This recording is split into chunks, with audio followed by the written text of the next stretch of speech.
इसके अलावा जो है ये कहते हैं कि green belt is an invisible line designating a border around a certain area. ये तो मैंने बता दिया, preventing development of the area, ठीक है। अच्छा, preventing development of the area का मतलब है कि उस एरिया पे डेवलपमेंट ना हो, उस एरिया की डेवलपमेंट, उधर आपने डेवलपमेंट को रोकना है, क्योंकि ये आपकी बेसिकली होती है ग्रीनरी के लिए, ये वाइल्ड लाइफ को जो है ना इन्वायरमेंट को मेंटेन रखने के लिए, पोल्यूशन को ख़त्म करने के लिए ये ग्रीन बेल्ट हर सिटी में होना चाहिए।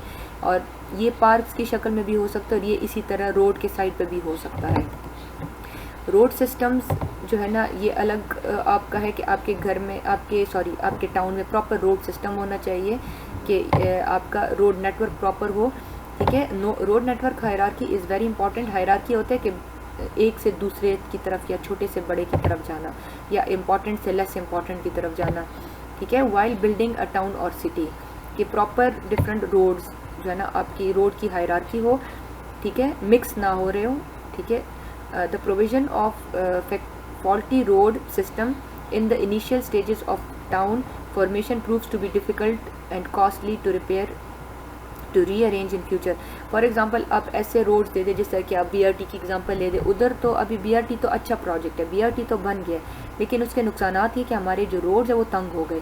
तो ये फॉल्टी रोड सिस्टम है बेसिकली अभी जो करंटली चल रहे, तो ये हमारे पेशावर में फॉल्टी रोड सिस्टम इसलिए है कि BRT तो अच्छा है लेकिन उसके नुकसानात ज़्यादा है, उसमें फ़ायदे भी है लेकिन नुकसानात ये कि हमारे जो है ट्रैफिक हमारी दिन ब दिन बढ़ती जा रही है और इससे जो है ना हमारे रोड का जो ट्रैफिक है ये कम नहीं होगा, ये ज़्यादा होगा और अभी इनको दोबारा तोड़ फोड़ करके रोडों को बड़ा करना पड़ेगा, तो उस पर एक्स्ट्रा खर्चा आएगा।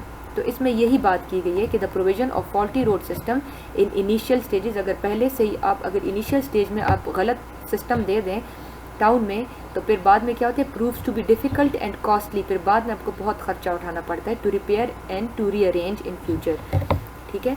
तो इससे बेहतर ये होता है कि पहले से उसको रिपेयर करें और में अच्छी तरह डिज़ाइन करें ताकि आपको बाद में फ्यूचर में प्रॉब्लम्स ना हो। रोड सिस्टम के अलावा पब्लिक बिल्डिंग्स हो गए कि आपको पब्लिक बिल्डिंग्स इंपॉर्टेंट होती है।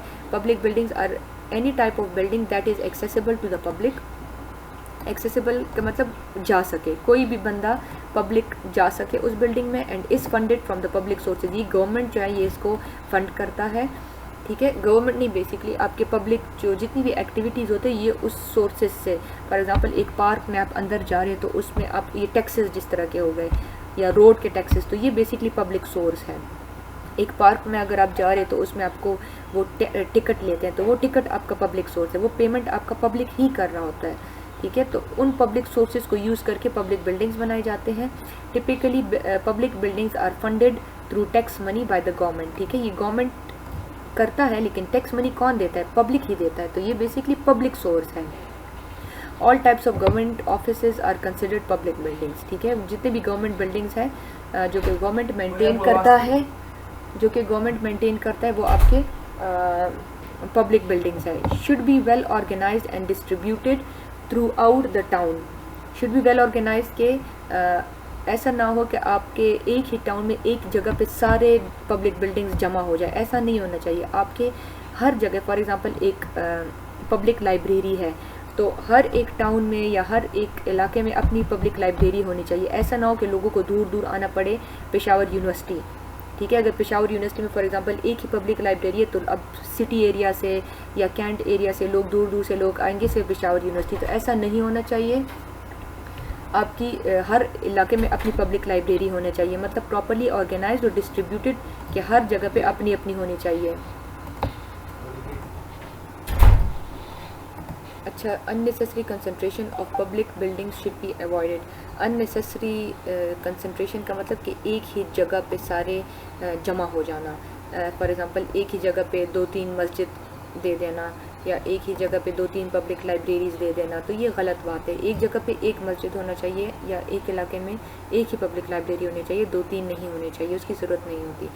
अगर ज़रूरत हो भी तो एक काफ़ी होती है, ठीक है। पब्लिक स्पेसेस एक ही हो, ये डिफरेंट पब्लिक स्पेसेस हैं, ठीक है। हॉस्पिटल, म्यूज़ियम, पुलिस स्टेशन हो गया, गवर्नमेंट बिल्डिंग कोई भी हो, ठीक है। थिएटर या सिनेमा, लाइब्रेरी, चर्च या मस्जिद, बैंक, ठीक है। तो ये हर इलाके में अपना अपना होना चाहिए और एक एक या 2-2 से ज़्यादा ना हो। अननेसेसरी कंसंट्रेशन ना हो, अगर वो भी तो थोड़ा डिस्टेंस पे होना चाहिए। उसके अलावा रिक्रिएशनल एक्टिविटीज़ होने चाहिए एक टाउनशिप में। तो अभी जो मैंने तस्वीर दिखाई थी ये भी रिक्रिएशनल एक्टिविटी है, और दूसरे रिक्रिएशनल एक्टिविटीज़ इंडोर, ये इंडोर रिक्रिएशनल एक्टिविटीज़ हैं। और एसेंशियल वाइल डिज़ाइनिंग अ टाउन, ये रिक्रिएशनल एक्टिविटीज़ मस्ट होनी चाहिए हर एक टाउन में ताकि लोग वहाँ पे फिज़िकली एक्टिव रहें। They are necessary for recreational activities of the public. They include parks, walking, cycling और अम्यूज़मेंट पार्क्स, और इस तरह के इंडोर एक्टिविटीज़ स्विमिंग वगैरह के भी। लास्ट जो है वो ट्रांसपोर्ट फैसिलिटीज़ है। The town should be provided with suitable transport facilities so that there is minimum loss of time for commuting between the work place and residence. के town should be provided with suitable transport facilities, के transport facilities होनी चाहिए ताकि time भी ज़ाया ना हो। एक जगह से कम्यूटिंग का मतलब होता है एक जगह से दूसरी जगह जाना, ठीक है, तो टाइम ज़ाया ना हो वर्क प्लेस और रेजिडेंस के बीच में ट्रैवल करने पे आपका टाइम ज़ाया ना हो, ठीक है। सो ये आज का था lecture. Thank you so much.